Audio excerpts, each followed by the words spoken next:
as 7 promulgações da lei divina. Promulgar significa tornar público ou publicar oficialmente. Começaremos com o método que Deus utilizou para a revelação e publicação gradual de sua lei. Primeiro foi escrita na natureza, logo após, na consciência do homem, e depois, seus princípios fundamentais sobre as tábuas de pedra. No devido tempo, Jesus apareceu como a encarnação perfeita da verdade, a qual ele ilustrou em sua própria vida sem pecado. Mais tarde, vieram todas as Escrituras, a edição escrita mais ampla e completa. Era propósito de Deus que sua lei também fosse escrita no coração de seu povo e que seus preceitos pudessem ser lidos na vida exterior de cada um deles. Primeira promulgação escrita na natureza. Segunda promulgação escrita na consciência do homem. Terceira promulgação escrita em tábuas de pedra. Quarta promulgação, Cristo, a palavra vivente. Quinta promulgação, todas as Escrituras. Sexta promulgação, escrita no coração do homem. Sétima promulgação, os cristãos como cartas vivas.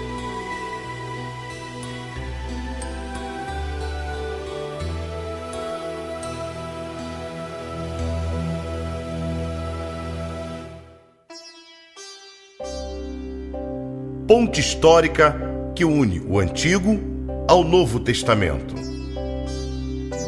De 400 anos antes de Cristo a 5 anos antes de Cristo, aproximadamente.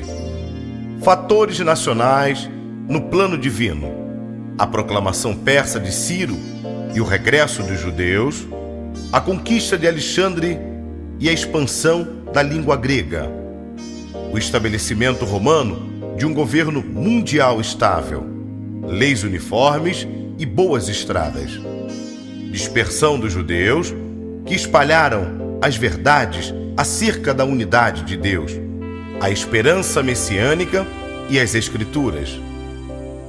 Governo: dominação persa de 400 a 330 a.C. A supremacia de Alexandre Magno de 330 a 323 a.C. Os sucessores de Alexandre, supremacias egípcia e síria de 323 a 166 a.C. Independência judaica sob os Macabeus, 166 a 63 a.C. A sociedade: movimento geográfico é a dispersão dos judeus.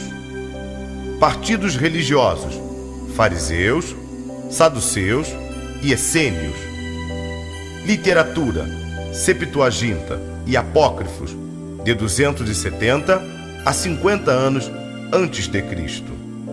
Arquitetura: o Templo de Herodes começou a ser construído em 19 anos antes de Cristo.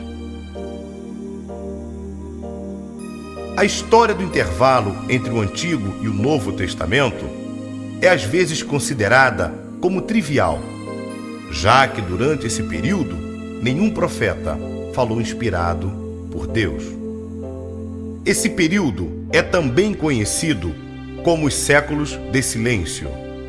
Sem dúvida, o conhecimento tanto dos eventos importantes como da literatura da época é de grande valor, porque eles constituem um pano de fundo para a vinda e a vida de Cristo.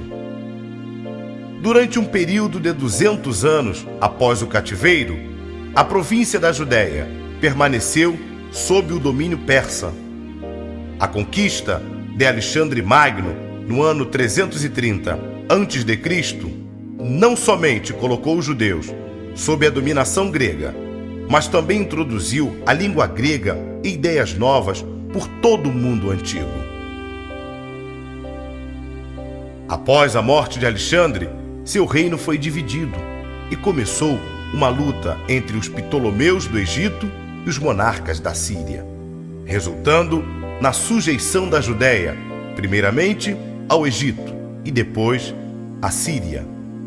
Este último domínio foi um período sombrio na história judaica, especialmente durante o reinado de Antíoco Epifânio. Este rei sírio, entre os muitos crimes cometidos contra os judeus, tentou estabelecer a idolatria em Jerusalém, profanando o templo. A perversidade de Antíoco provocou a revolta dos Macabeus, em 166 a.C., na qual o sacerdote Matatias e seus filhos derrotaram os sírios numa série de batalhas que asseguraram a independência da Judéia. Foi este o fundamento da dinastia Asmoneana, que reinou de 166 a 63 a.C.